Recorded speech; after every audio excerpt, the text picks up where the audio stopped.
Jeg hedder Jeppe G.T. og jeg gerne bare lige vil sige, at det bliver rigtig dejligt stor fornøjelse. Jeg kommer til Holstebro for at lave Yin Yoga på Forest Festival. Det godt kan være, at man tænker lige, jeg ikke lige kender det der Yin Yoga.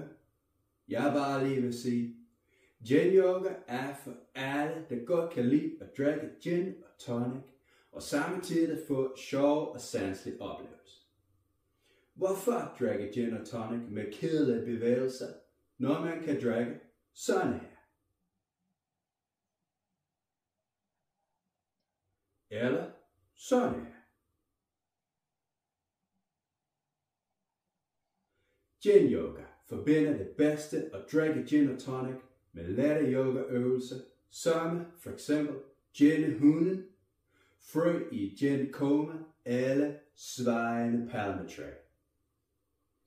Jeg laver helt særligt program, som er velegnet til at skabe helt unikke oplevelser og gode grin i Holstebro lørdag 4. maj til Forest Festival på Sygehusgrunde fra kl.